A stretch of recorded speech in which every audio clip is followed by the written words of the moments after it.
ध्यान से देखिए इन नंबरों को, इन नंबरों की मासूमियत पे मत जाना, बहुत ही खतरनाक है ये नंबर। क्या है ये नंबर? कुछ नहीं है, स्क्वायर है किसके? नेचुरल नंबर के। और अगर मैं इन नंबरों को 3 से डिवाइड करूं तो कितना आएगा? रिमाइंडर 1। अगर मैं इसको भी डिवाइड करूं तो कितना आएगा? रिमाइंडर 1। इसको डिवाइड करूं तो कितना आएगा? रिमाइंडर 0। और इसको डिवाइड करूं तो रिमाइंडर कितना आएगा? 1। इसको भी डिवाइड करूं तो रिमाइंडर कितना आएगा? 1। इसको भी डिवाइड करूं तो रिमाइंडर कितना आएगा? 0। और इसको डिवाइड करूं रिमाइंडर कितना आएगा? 1। तो कुछ नहीं था, क्या था? ये नंबर क्या है? स्क्वायर है किसके? नेचुरल नंबर के। अब नेचुरल नंबर के अगर ये सभी स्क्वायर हैं और अगर मैं इनको 3 से डिवाइड कर रहा हूं तो रिमाइंडर कितना है? 1 1 0 1 1 0 1। तो जो नेक्स्ट हमारा क्वेश्चन है वो क्वेश्चन इसी पे डिपेंड है कि अगर हम किसी के स्क्वायर को 3 से डिवाइड करें तो रिमाइंडर हमेशा कितना आएगा? 0 या 1 आएगा। अब आप सोच रहे होंगे ये जो मैथमेटिक्स है ना, ये मैथमेटिक्स ऐसे ही है। अगर हम इनके एग्जाम्पल के साथ अगर इसको समझने की कोशिश करेंगे तो ईजी है, बहुत ही ज़्यादा ईजी है। बच्चों में कह रहा हूँ कि मैथ इतना ईजी और इंटरेस्टिंग सब्जेक्ट है, अगर जिसने भी एक बार मैथ में इंटरेस्ट दिखा दिया तो उसकी लाइफ बन जाएगी। और आने वाली रिसर्च ये कहती है कि जिसका मैथ अच्छा है उसको आने वाली जॉब मिलेंगी।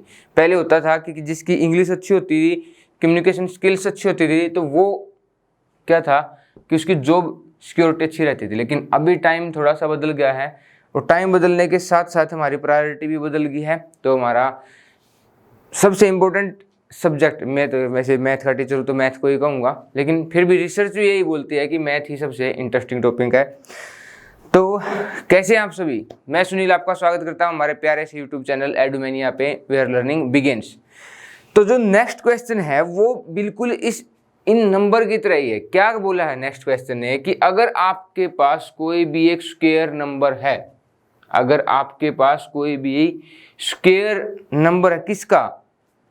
पॉजिटिव इंटीजर्स का, तो वो किस में रिप्रेजेंट किया जा सकता है? 3q + 1 और 3q में।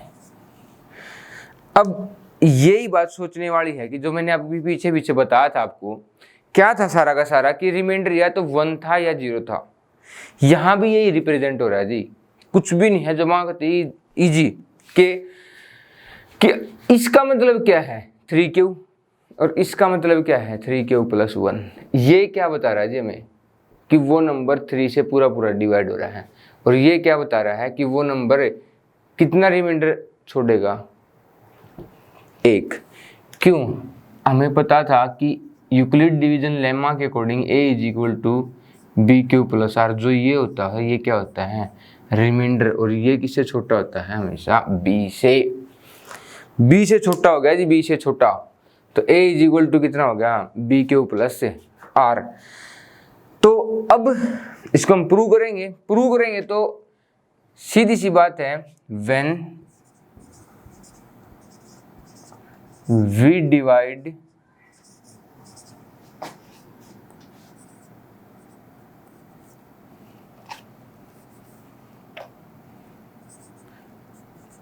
a positive integer by 3, we get 3q + r always less than 3। अब फिर उस कल वाली बात, पीछे क्लास वाली बात क्या थी कि r अगर 3 से छोटा है तो r के पॉसिबल केस क्या है? r के पॉसिबल केस क्या है? 0 1 and 2। 0 1 and 2। तो मैं पहला केस मान लेता हूं, केस 1।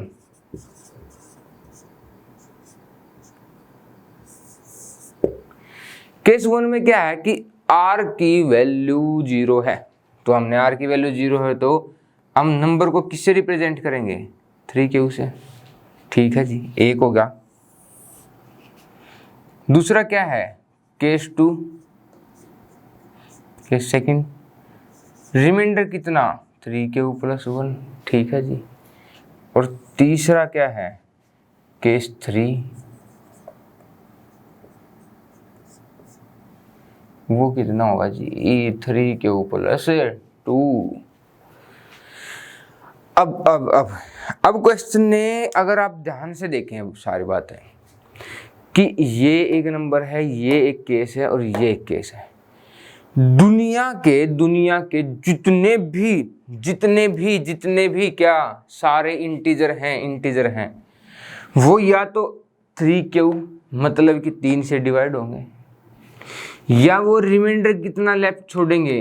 1, 3 से डिवाइड करने के बाद, और या फिर रिमाइंडर कितना छोड़ेंगे? 2। इसके अलावा इस दुनिया में कोई भी पॉजिटिव इंटीजर ऐसा नहीं है कि जो इन तीनों के अलावा किसी भी फॉर्म में रिप्रेजेंट किया जा सकता है। अब फिर आप कहोगे कि वो 2q में रिप्रेजेंट किया जा सकता है। ठीक है जी, मान गया मैं आपकी बात।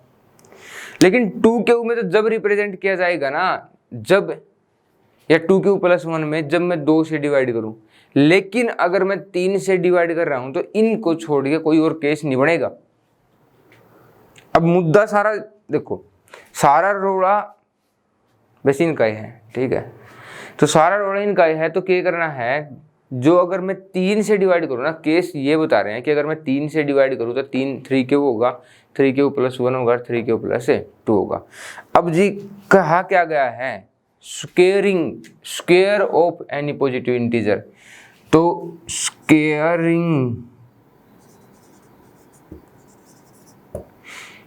किया तो 3q का मैंने स्क्वायर किया।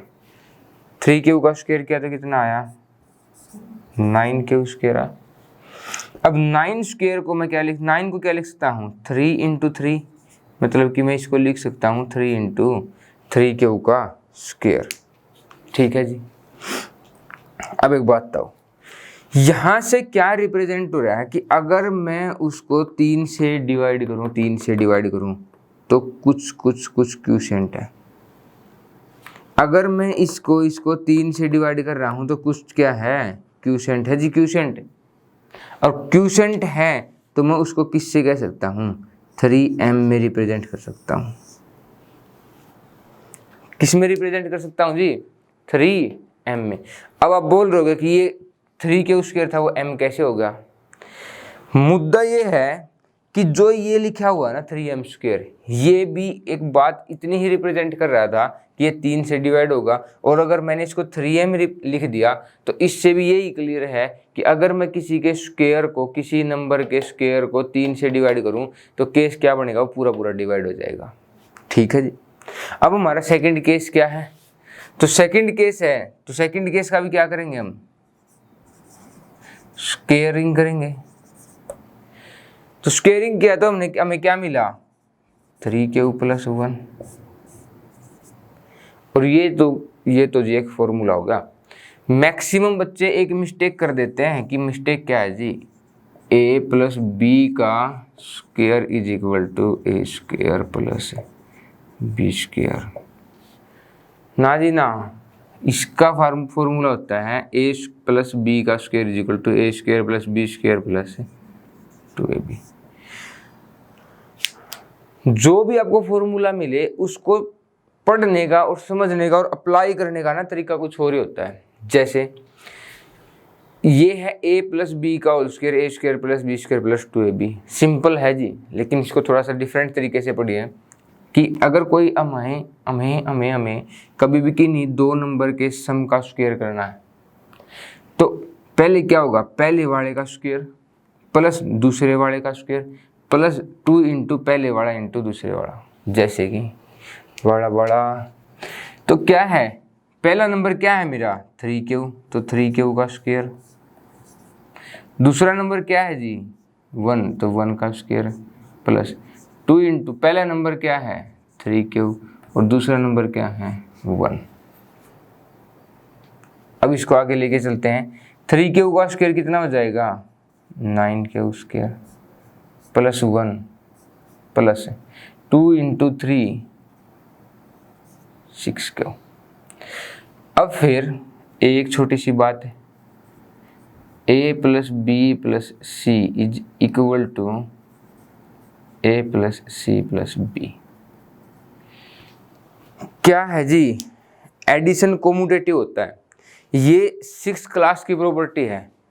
जब हम 12th में थे तो हमें ये प्रॉपर्टी बाइनरी में आई थी और हम थोड़ा सा कंफ्यूज हो गए थे कि ये कोम्यूटेटिव क्या आ गया। कोम्यूटेटिव क्या है कि मैं b प्लस सी को c प्लस बी लिख सकता हूँ, इससे कोई डिफरेंस क्रिएट नहीं हो रहा। ठीक है, तो ऐसा ही मैं यहाँ पे भी अप्लाई करूँगा। क्या अप्लाई करूँगा कि 9 क्यू स्क्वायर प्लस कितना हो जाएगा 6 क्यू और प्लस कितना हो जाएगा 1। अब क्या होगा जी, इन दो नंबर से ये दो टर्म हैं। टर्म क्या होती हैं, जब भी प्लस माइनस कभी भी कुछ आ जाए तो वो क्या डिसाइड करेगा, टर्म डिसाइड करेगा। तो मैं इन दोनों में से क्या कॉमन ले लूँगा 3, अंदर क्या होगा 3 क्यू स्क्वायर प्लस, यहाँ तो हमने अभी लिखा था कि 3 इंटू 3 क्यू स्क्वायर लिख सकते हैं। यहाँ से अगर मैं 3 कॉमन लूँगा, अब कॉमन लेने का मतलब क्या होता है, कॉमन लेने का मतलब मैं थोड़ा सा आपको क्लियर कर देता हूँ। यहाँ देखिए एक बार क्या लिखा हुआ था 9 q square plus 6 Q plus 1 था। कॉमन लेने का मतलब इन दोनों में से मैंने कॉमन लिया, तो ये है जी मतलब क्या, तो बच्चों क्या है, ये 3 से मल्टीप्लाई करना और 3 से डिवाइड करना। ठीक है, अब कहोगे कि 3 से 3 कट गया, कुछ इससे क्या, ये क्या है, हाँ यही तो है। अगर 3 से 3 कट गए तभी तो मैं कर सकता हूँ इस चीज़ को, अगर नहीं कटेगा तो मैं अपने आप तो कुछ कर नहीं सकता। तो इसी वजह से हम क्या करेंगे 3, ये है ये किसके, दोनों अगर अलग अलग टर्म है तो सबके डिवाइड होगा। तो 9 क्यू स्क्वायर के भी डिवाइड में 3 और 6 क्यू के भी डिवाइड में 3 और प्लस में 1, 3 से 3 और 3 2। तो कितना बचा जी हमारा 3 q square plus 2 q plus 1। Okay जी, ओके। अब दोबारा ध्यान से देखिए, अगर मैं किसी नंबर को किसी नंबर से डिवाइड करूँ तो कुछ तो क्वोशिएंट आएगा और कुछ क्या बचेगा रिमाइंडर। अगर मैंने इस फॉर्म के स्क्वायर को 3 से डिवाइड किया तो कुछ तो क्वोशिएंट आया और कुछ क्या आया 1। तो जी यहाँ देखिए, अगर मैं यहाँ पे लिखा क्या हुआ कि 3 के इंटू में कुछ है और प्लस में कुछ है, ये तो यही रिप्रेजेंटेशन है ना। तो मैं इसको क्या लिख सकता हूँ 3m प्लस 1 लिख सकता हूँ। अब इसका क्या मतलब हुआ जी, इसका मतलब हुआ कि अगर मैं इस फॉर्म को, ये पहले वाली फॉर्म थी तो डिवाइड होने से क्या पता लग रहा था कि 3 से पूरा डिवाइड है। यहाँ से क्या पता लग रहा है कि वो 3 से डिवाइड होने के बाद रिमाइंडर कितना बचेगा 1। और हमारी लास्ट वाली जो फॉर्म है, अब हम उसको भी देख लेते हैं एक बार। लास्ट थर्ड केस क्या है कि हम क्या लिखेंगे, स्क्वेयरिंग करेंगे, कर लिया जी। फिर किसका फॉर्मूला लगेगा a प्लस बी का स्क्वायर। तो a प्लस बी का स्क्वायर क्या होगा 3 क्यू स्क्वायर, पहले का स्क्वायर। पहला नंबर कौन है 3 क्यू, दूसरा नंबर कौन है 2। फिर क्या होगा दूसरे नंबर का स्क्वायर प्लस 2 इंटू पहला नंबर क्या है 3 क्यू, दूसरा नंबर कितना है 2। 3 क्यू स्क्वायर 9 क्यू स्क्वायर, 2 का स्क्वायर 4, 2 दूनी 4 दिए 12 क्यू। अब मल्टीप्लिकेशन में भी कई बच्चे क्या सोच लेते हैं कि पहले इसकी इसके साथ और इसकी इसके साथ। नहीं जी, मल्टीप्लिकेशन आप एक ही बार मल्टीप्लाई करेंगे। अगर 2 की 3 के साथ कर दे तो फिर दोबारा करने की जरूरत नहीं है। तो इसीलिए इसे क्या होगा, इसको 2 3 6 दूनी 12। अब एक बात देखिए, अब मैं इस 4 को क्या लिख सकता हूँ 9 क्यू स्क्वायर प्लस 4 को क्या लिखूँगा 3 प्लस 1, तो इससे कुछ फर्क नहीं पड़ेगा 12 क्यू। ठीक है, अब देखिए, अब इन 3 टर्म हो गए हमारे पास और तीनों में से क्या कॉमन आ सकता है 3 कॉमन आ सकता है जी। तो 3 कॉमन निकाल लेंगे, 3 कॉमन निकाले तो कितना हो गया 3 क्यू स्क्वायर। 3 में से 3 गया 1, 3 हो गया तो कितना आ गया 4 क्यू, रिमाइंडर कितना बच गया 1। चलो जी चलो, अब क्या है बच्चों, ये है अगर मैं किसी, ये वही फिर फॉर्म आ गई a is equal to b q plus r. B क्या है 3, रिमाइंडर कितना है r, और क्यू क्या है ये। क्यू में फ्रैक्शन नहीं है क्योंकि ये जो क्यू है ये हमारा 0 या इंटीजर ही होगा हमेशा। तो जब उसका कभी भी इंटीजर का स्क्वायर करे उसमें कुछ 1 ऐड करे तो वो भी क्या होगा हमारे हमेशा इंटीजर ही होगा। तो ये क्या है, ये क्वोशिएंट है और ये अकेला एक क्वोशिएंट है, तो मैं इसको क्या लिख सकता हूँ 3m + 1। तो ये था जी सारा का सारा क्वेश्चन। मतलब पहले तो जो हमने लिखा था, जो हमने डिवाइड करके देखा था, वो तो हमें बता रहा था कि क्या कि डिवाइड करने से हमेशा क्या होगा, या तो रिमाइंडर 1 बचेगा या डिवाइड हो जाएगा। अब भी हमने क्या किया था कि जब हमने लिखा कि हम किसी नंबर को 3 से डिवाइड करेंगे तो कितना आएगा 3q + r, और r कितना होगा 3 से छोटा। तो हमारे पास 3 ही केस है, 3q + 1, 3q + 2। अब ये बात हमें क्या शो कर रही है, ये बात हमें शो कर रही है कि दुनिया के जितने भी नंबर हैं और अगर मैं उनको 3 से डिवाइड करूँ, कौन से पॉजिटिव इंटीजर, अगर मैं उनको 3 से डिवाइड करूँ तो 3 से पूरे डिवाइड होंगे, एक रिमाइंडर 1 बचेगा, रिमाइंडर 2 बचेगा। जैसे कि अगर 1 होगा तो 1 रिमाइंडर है, 2 होगा तो 2 रिमाइंडर है, और 3 होगा तो डिवाइड ही हो रहा। फिर क्या कहा था, पूछा तो ये कहा था कि इनका स्क्वायर करेंगे तब क्या होगा, तो स्क्वायर किया मैंने, 3q का स्क्वायर किया, कितना हो गया 9q²। इसका कितना हो गया, अभी इसको 9q² को क्या लिख सकता हूँ मैं 3 × 3 लिख दिया। अब ये क्या रिप्रेजेंट कर रहा है जी, ये रिप्रेजेंट कर रहा है कि अगर मैं 3 से डिवाइड करूँ तो पूरा डिवाइड हो जाएगा।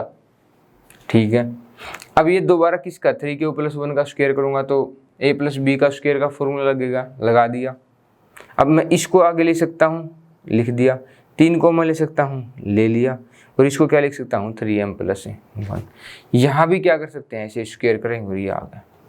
अब ये तो था क्वेश्चन नंबर 4, और क्वेश्चन नंबर 5 क्या पूछ रहा है आपसे, क्वेश्चन नंबर 5 ये पूछ रहा है, बस इतना ही डिफरेंस आएगा क्वेश्चन नंबर 5 में कि अगर अगर अगर अगर मैं किसी भी नंबर के क्यूब को अगर मैं 9 से डिवाइड करूं तो आपके पास 3 केस आएंगे। एक सेकंड तो थोड़ा साफ कर लेने दीजिए।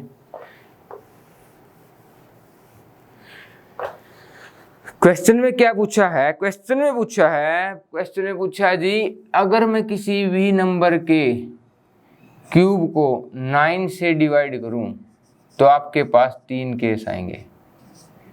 3 केस कौन कौन से हैं ये। अब केस से आप समझ सकते थे केस क्या है।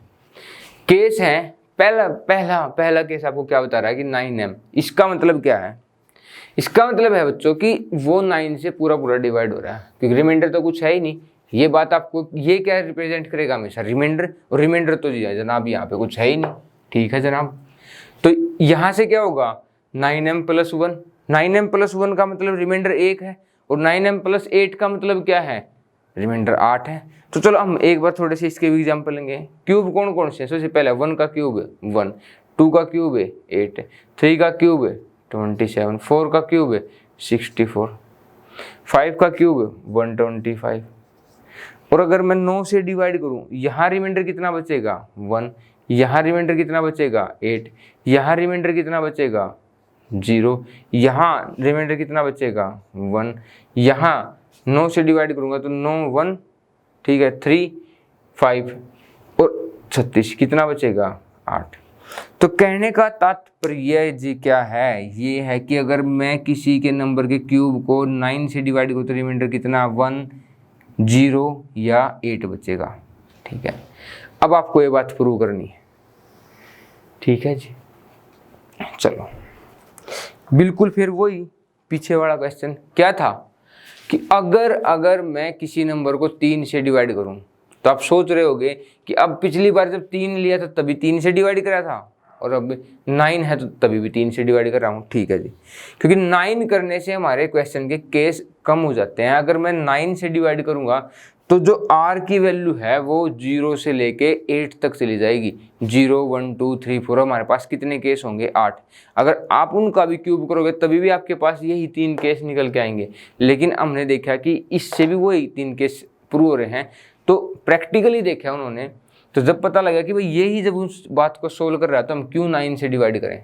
ठीक है, अब मुद्दा वही आ गया कि इस दुनिया के जितने भी पॉजिटिव इंटीजर हैं अगर मैं उसको 3 से डिवाइड करूं तो मेरे पास क्या निकल के आएगा 3q प्लस आर, और r किससे छोटा होगा 3 से, और r की पॉसिबल वैल्यू क्या हो जाएंगी ये, और हमारे पास 3 केस निकल के आए। ठीक है, यहाँ तक तो क्लियर था। अब क्या करना था, क्यूब कर दिया। क्यूब करना तो 3q का क्यूब कितना होगा 27q की पावर 3। अब वही बात है, अगर जब दो नंबर की पावर अगर कुछ भी है तो वो क्या होगी, पहले की भी पावर होगी और दूसरे की भी। लेकिन ये केस अलग है, यहाँ पे क्या है मल्टीप्लिकेशन है। अगर ऐड होता तो हम ये बात नहीं कर सकते थे। ऐसे ही यहाँ पे 3q था और 3q का क्यूब किया तो 3 का भी क्यूब और q का भी क्यूब। 3 का क्यूब कितना हो गया 27, q का कितना हो गया q की पावर 3। और अगर इसको मैं क्या लिख सकता हूँ 9 इंटू 3q की पावर 3।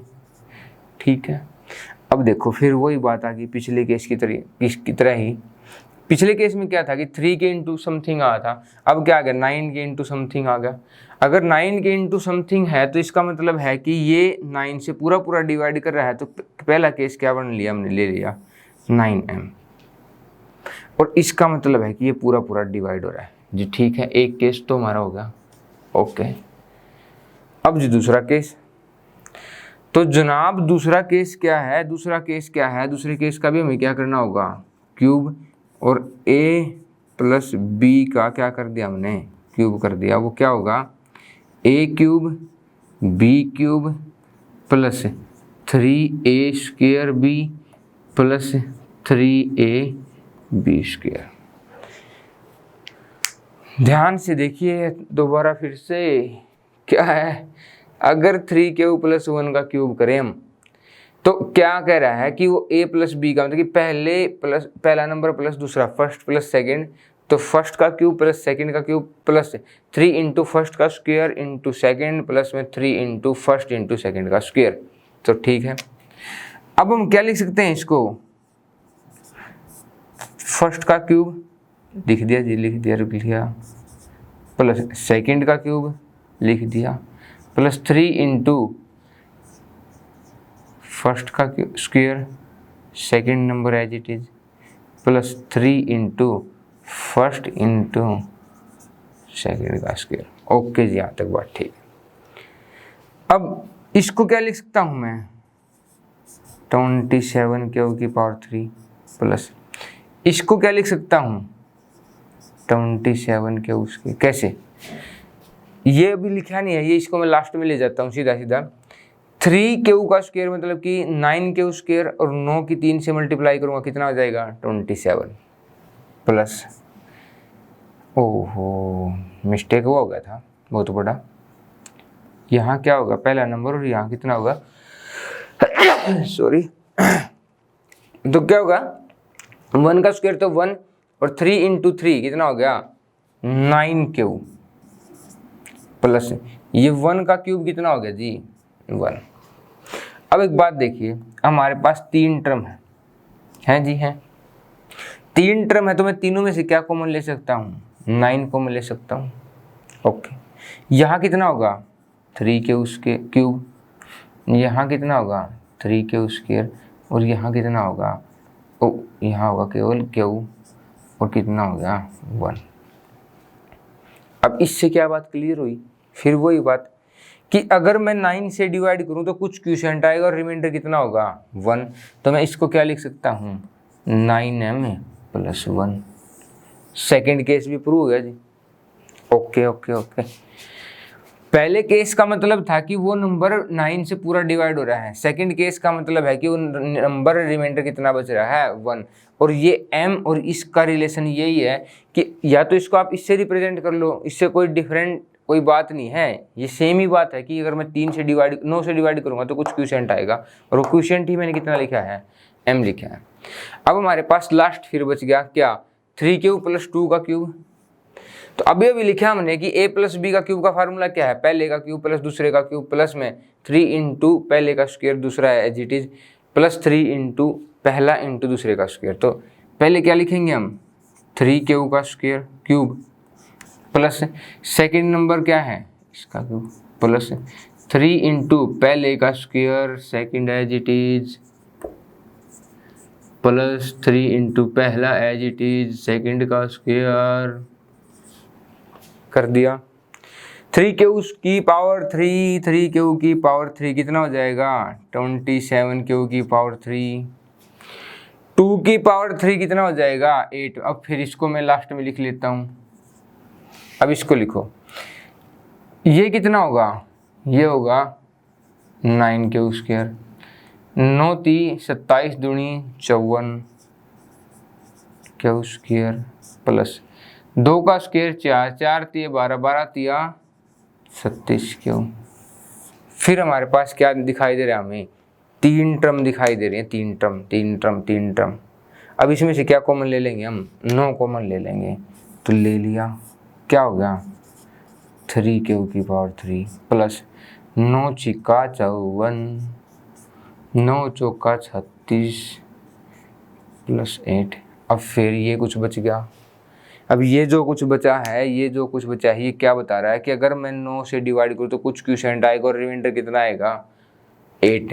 और इसको क्या लिख सकते, किससे रिप्रेजेंट कर सकता हूँ 9m + 8 से।